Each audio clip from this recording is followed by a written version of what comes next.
Voluptuous TV.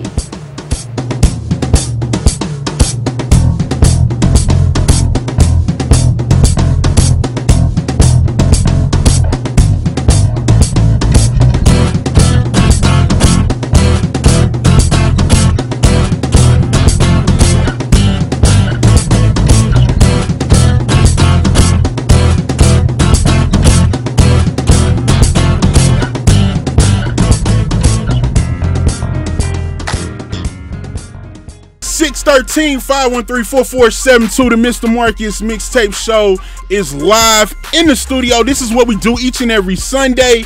And I always tell you that we always have new and upcoming people in the studio. I'm in the streets and I meet people like that I just see out who are out doing a wonderful thing.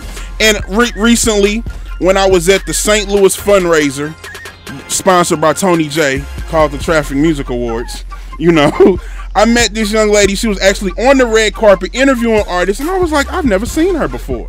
You know, she actually got some good art, some good interviews, and I got a card and said, would you want to come on the radio show? A couple weeks later, Miss Chaz is in the building, the host of Voluptuous TV, and you've been just all around St. Louis.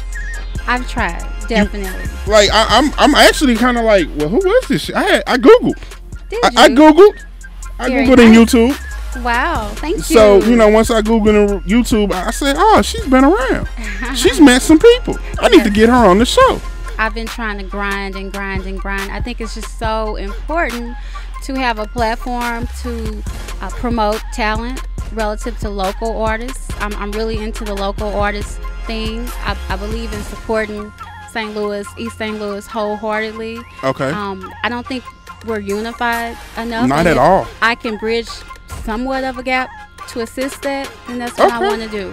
So, are you from St. Louis? Yes, I am. So you're not from the east side? No. So we can claim you? You can claim me, okay. But I definitely want to give a shout out to East Boogie. I'm not shouting out them river people. That's not happening. But it's good to have you part of the home team. It's good to see that there are other local outlets and avenues where people can just get the truth. And I really, when I see your TV segments and your episodes, it's a real unbiased opinion. Like that's definitely. I love the fact that, you know, that I'm not the only one out here who sees that it can be BS, you know, to the public, that you ask real questions and get real answers. Like that's amazing. And I think for me, that's definitely what I try to separate myself from relative to other people who interview. I always want to give whoever my guest is an opportunity to really speak.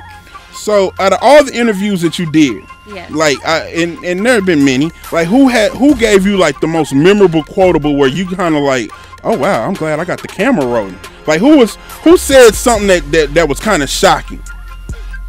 Well, I would say for me, the one person who said something that was probably most shocking was Slow Down.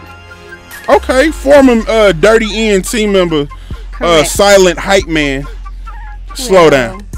Well, you gotta see the interview to. Yeah, I'm just letting people know that the whole situation he was a silent hype man, but he was doing the interview where he was talking. Shout out to Slow Down. Just, you know, he had something to say finally. Definitely. Shout out to Slow Down. So what did he say? Dirty ENT family, all of them. What did he say that was so shocking? You remember? Honestly, in my very strong opinion, the entire interview was most shocking for me. The whole, just the candidness and the kind of like, I'm just gonna let it all out type. Because I really gave him an opportunity to really talk, and I was the second person who actually interviewed him after the Bishop clip was put out. So I gave him full range to just really talk. I didn't want. Now you said you were the second. You're the only one I saw. Really? I heard him on the radio, but I never saw an actual video with Slow Down. Yours was the only one. Yeah, there actually was one prior to mine, and that was with DJ Bishop. I gave him an opportunity to really, really speak on some things, and we broke it down into 3 different segments, and I guess for me at the end, I was just like, wow, this guy really went through a lot.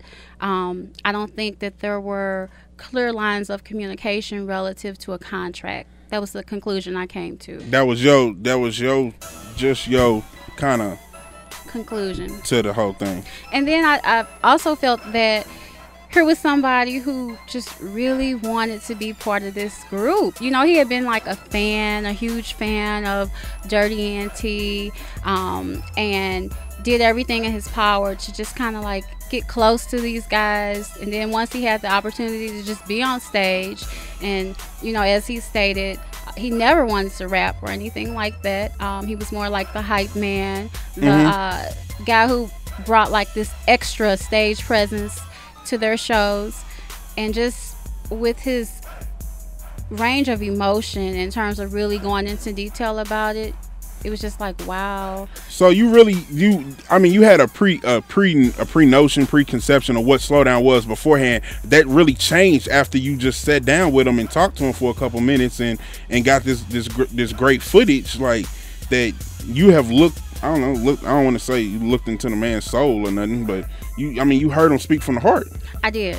I really did. And it came to my conclusion at that particular time that, my goodness, I don't even think he fully understood the depths of what was really going on. You know, sometimes people can be so green, and I'm not calling him green per se, I know what you're saying, but just in general, a person can just have this strong desire to just be part of something. You know, the need to belong. You know, Maslow talked about it. You know, and so once you get there and maybe you go for a ride for a little while, and then something comes along to not really settle you in the way that you would think would be settled based upon the stardom that these people are reaching. And it's kind of like, well, what about me? You know? Okay. And other people are like, well, what about you? You know, what's really your contribution at the end of the day? Okay. Now that was St. Louis, St. Louis beef controversy, if you will. Right.